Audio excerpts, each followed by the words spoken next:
오늘 본문의 말씀은 마태복음 18장 23절에서 35절 말씀입니다. 이러므로 천국은 그 종들과 회개하려 하던 어떤 임금과 같으니 회개할 때 1만 달란트 빚진 자 하나를 데려오매 갚을 것이 없는지라.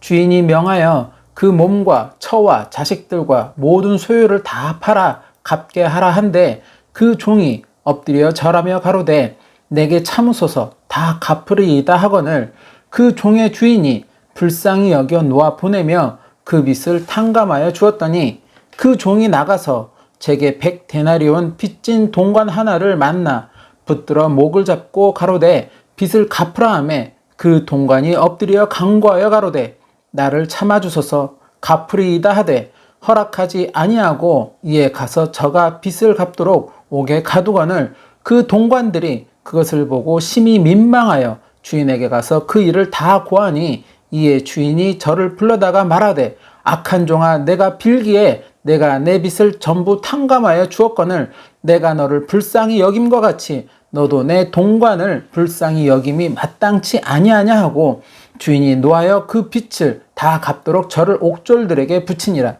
너희가 각각 중심으로 형제를 용서하지 아니하면 내 천부께서도 너희에게 이와 같이 하시리라. 오늘은 예수님의 천국 비유 시리즈 12번째 시간으로 빚진 자의 비유에 대하여 말씀을 나누고자 합니다. 제목은 빚진 자의 비유라고 하였으나 오늘 본문을 보면 천국은 그 종들과 회개하려 하던 어떤 임금과 같다고 말씀하고 있습니다.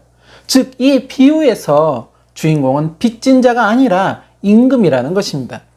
오늘 이 빚진 자의 비유를 통해서 우리가 깨달아야 하는 것이 바로 임금의 마음, 즉 임금의 뜻이라는 것입니다. 오늘 본문을 보면 임금이 그 종들과 회개하였다고 말씀하고 있습니다. 일반적으로 회개라는 말의 의미는 금품 출납이나 재산 등의 수입과 지출에 관한 일에 대한 계산 또는 결산을 본다는 것을 의미하게 됩니다. 즉, 일정 시간이 지난 뒤 또는 정해진 시간에 그동안의 수입과 지출에 대한 내용을 계산 또는 결산하는 일을 회계라고 한다는 것입니다. 오늘 본문을 보면 임금과 종들 사이에 바로 이 회계가 이루어지고 있습니다.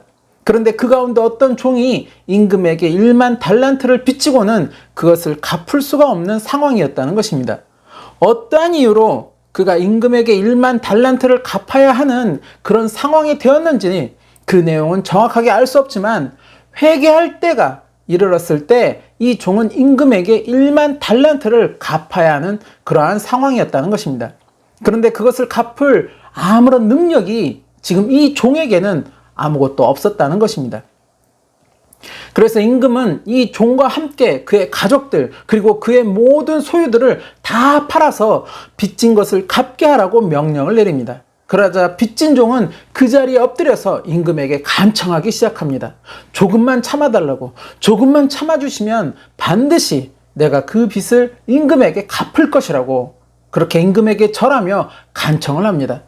그 종의 모습을 본 임금은 그런 종의 모습이 불쌍하게 보였습니다. 그래서 그를 놓아보내며 그의 빚을 모두 탕감하여 주었습니다. 탕감하였다는 것은 빚을 면제시켜 주었다는 것입니다. 즉, 종은 이제 임금에게 빚을 갚지 않아도 된다는 것입니다. 이 종이 탕감받은 1만 달란트는 어마어마한 돈이라는 것입니다. 잠시 그 당시 달란트와 데나리온의 화폐 가치에 대해서 우리가 이야기하면 한 데나리온은 하루 일꾼의 품삯입니다. 그리고 한 달란트를 데나리온으로 환산하면 약 6천 데나리온으로 환산이 된다고 합니다. 즉, 한 달란트는 일꾼의 6천일치의 품삯이라는 것입니다. 6천일이면 대략 한 16년하고도 160일을 더해야 하는 그런 오랜 기간입니다. 거기에 1만 달란트는 그것의 자그마치 1만 배라는 것입니다. 즉 6천만 데나리온, 이것을 연수로 환산하면 대략 16만 4,383년이라는 그러한 수치가 나온다는 것입니다. 즉 1만 달란트라는 그러한 가치는 하루 품삯을 받는 일꾼이 매일 쉬지 않고 그렇게 일을 해서 단 한 푼도 쓰지 않고 모은다고 해서 그렇게 모아지는 돈이 결코 아니라는 것입니다. 바로 그러한 가치의 돈을 이 종은 지금 탕감을 받았다는 것입니다. 생각지도 못했던 임금의 말에 이 종은 그 자리를 기쁨으로 기쁜 마음으로 나올 수 있었습니다. 그렇게 길을 나서는데 마침 자신에게 100데나리온의 빚을 진 동관 하나를 만나게 됩니다.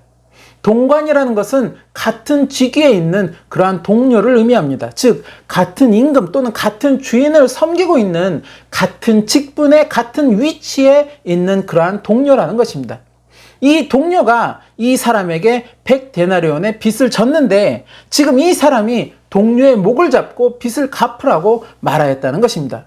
목을 잡았다는 것은 목을 졸랐다는 것입니다. 즉 멱살을 잡았다는 표현입니다. 즉 자신에게 100데나리온을 빚진 동료의 목을 강압적으로 조르면서 빚을 갚으라고 이 사람은 다구쳤다는 것입니다. 그러자 100데나리온을 빚진 동료는 이제 이 사람 앞에 엎드려 간청하기 시작합니다. 조금만 참아달라고, 조금만 참아주면 내가 다 갚을 것이라고 이야기를 하였다는 것입니다.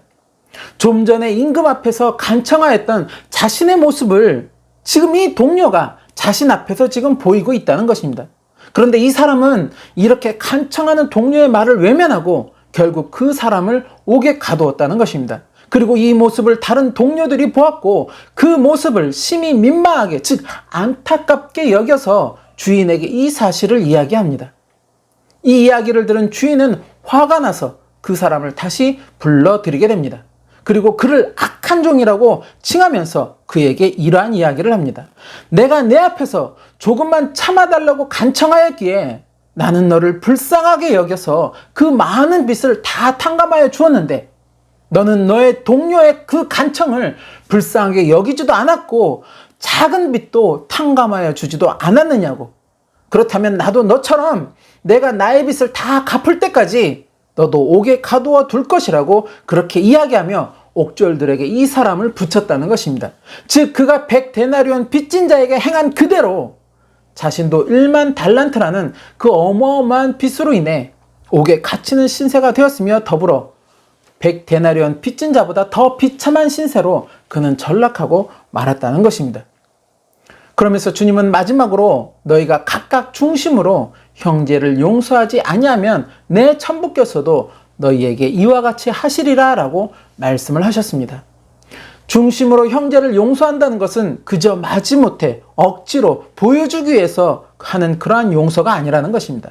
마음 깊이, 내 마음 깊이 내 형제의 허물을 진심으로 용서하는 것을 의미한다는 것입니다. 오늘 본문의 말씀은 그 앞서 베드로가 우리의 형제의 허물을 도대체 몇 번이나 용서해 줘야 합니까? 라는 질문을 주님께 하였을 때 주님은 70번씩 7번이라도 용서하라는 답을 주시고는 바로 오늘 본문의 비유의 말씀을 전하셨다는 것입니다. 마태복음 18장 21절에서 22절 말씀. 그때 베드로가 나와 가로되 주여 형제가 내게 죄를 범하면 몇 번이나 용서하여 주리이까? 7번까지 하오리이까? 예수께서 가라사대 내게 이르노니 7번뿐 아니라 70번씩 7번이라도 할지니라. 70번에 7번 단순히 490번 용서를 하라는 말씀이 아니라는 것입니다. 형제가 나에게 죄를 범하였을 때 나는 그것을 언제든 몇 번이든 용서하라는 말씀이라는 것입니다. 내가 형제를 용서하지 못하면 내 안에 형제를 향한 담이 쌓이게 되며 그 담은 결국 하나님 나라 천국을 소망하는 나에게 유익이 되지 못한다는 것입니다. 오늘 본문 말씀을 통해 우리가 깨달아야 하는 것이 바로 이것이라는 것입니다. 오늘 본문의 말씀이 단순히 형제를 용서하는 긍휼의 마음과 실천의 삶만을 강조하고 있는 것이 아니라는 것입니다. 물론 주님은 분명하게 오늘의 말씀을 통하여서 형제를 긍휼히 여기시는 주님의 마음과 주님의 그 사랑의 실천을 하나님을 또 예수 그리스도를 믿는 우리도 가지고 실천해야 한다고 말씀하시고 있습니다. 우리는 누구나 할 것 없이 말씀 앞에 모두가 허물이 있는 그러한 사람들인 것입니다. 그 어떤 누구도 말씀 앞에 나는 떳떳하다고 자부할 수 있는 사람은 아무도 없다는 것입니다. 믿음의 조상이라 불리는 아브라함이라고 해도 온유함이 그 어떤 누구보다도 충만하였다는 그러한 이야기를 들었던 위대한 지도자 모세도 하나님과 마음이 합한 자라는 그러한 칭호를 들었던 다윗도 그 어떤 사람도 나는 말씀 앞에 하나의 허물도 없었다고 말할 수 있는 사람은 아무도 없다는 것입니다. 태어나면서부터 부모를 따라 교회를 다니고 그렇게 하나님을 믿는 모태 신앙인의 삶이라고 해도 그럼에도 불구하고 말씀 앞에 나는 허물이 없다고 그렇게 말할 수 있는 사람은 아무도 없다는 것입니다. 그렇게 우리는 모두 말씀 앞에 허물들을 가지고 있는 그러한 인생들이라는 것입니다.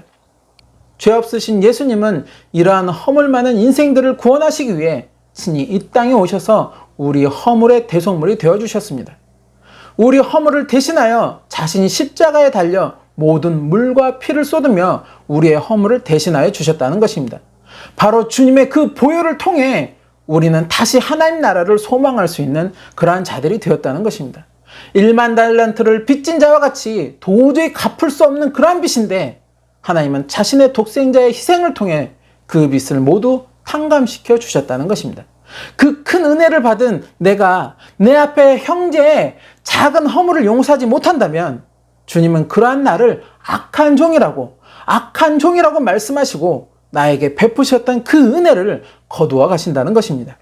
더불어 그 결과 또한 비참한 신세로 전락하고 만다는 것을 오늘 본문은 분명하게 말씀하시고 있다는 것입니다. 바로 그러기에 하나님을 또 예수 그리스도를 믿는 우리는 그리스도의 마음을 품고 또한 그것을 실천하는 삶을 살아가야 한다는 것입니다. 형제의 허물을 향한 중심으로 용서하는 그 마음과 실천, 바로 그것을 주님은 우리에게 요구하고 계시고 그러한 삶을 기뻐하신다는 것입니다. 하나님 나라 천국은 바로 그러한 자들이 들어갈 수 있는 곳임을 예수님은 오늘 본문 비유의 말씀을 통해 우리에게 가르쳐 주시고 있다는 것입니다. 예수님이 이 땅에 오셔서 죄 없이 십자가에 달리셨을 때 주님은 십자가에서 이 말을 남기셨습니다. 아버지여 저희를 사하여 주옵소서 자기의 하는 것을 알지 못함이니이다. 사하여 달라는 것은 저들의 허물을 용서해 달라는 것입니다.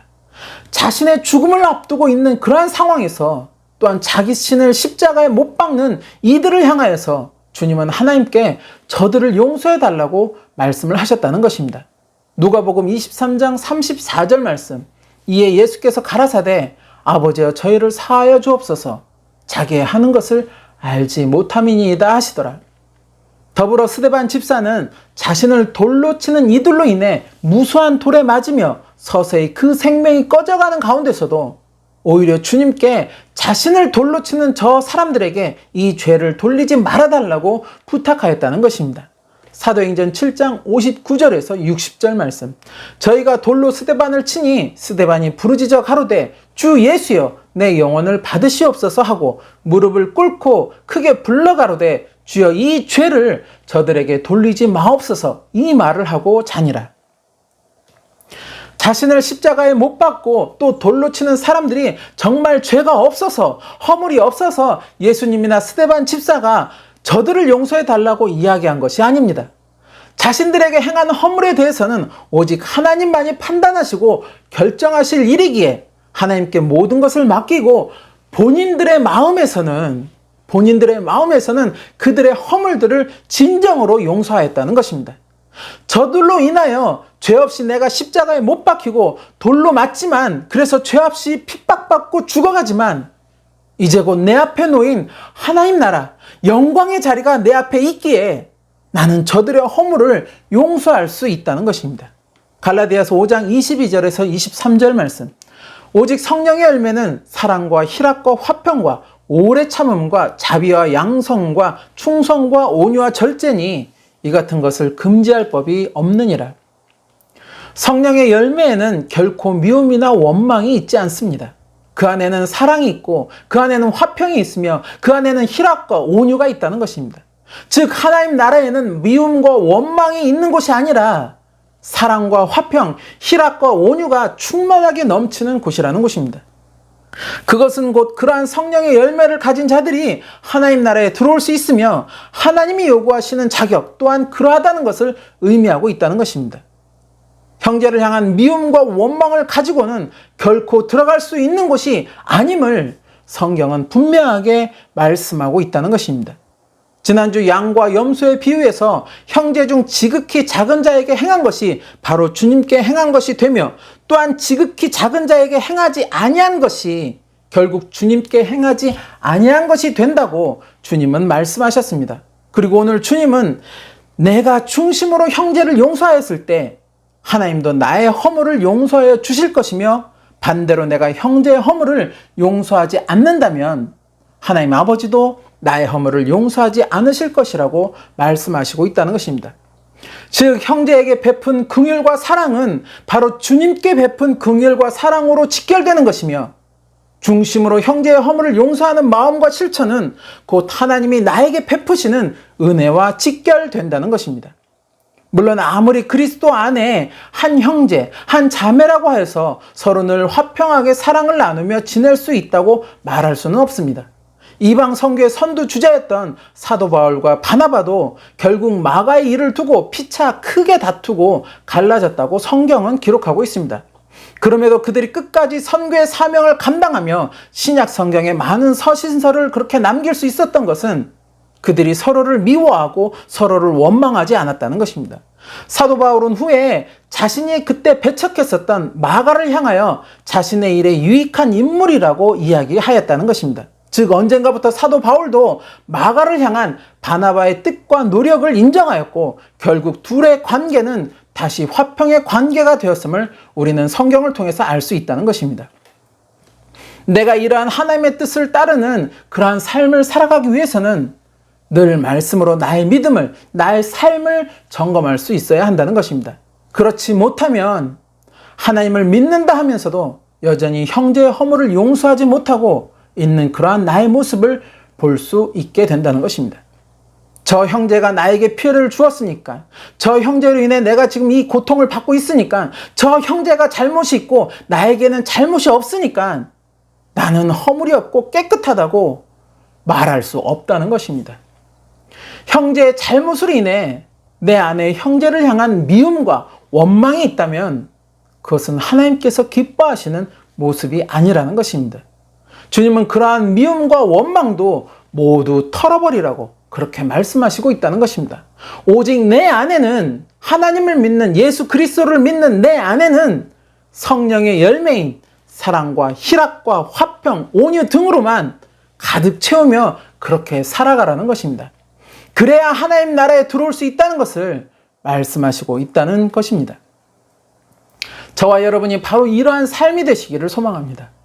작은 자에게 주님의 사랑과 긍휼을 베풀며 형제의 허물을 내 중심으로 용서할 수 있는 그러한 삶이 되시기를 소망합니다. 그러한 삶이 될 때 분명 비유의 말씀처럼 저와 여러분에게 하나님의 은혜가 충만하게 임하게 될 것임을 저는 굳게 믿습니다. 그 은혜로 그날의 주님 앞에 선 저와 여러분의 모습이 기쁨으로 충만한 모습이 되시기를 예수님의 이름으로 축원합니다.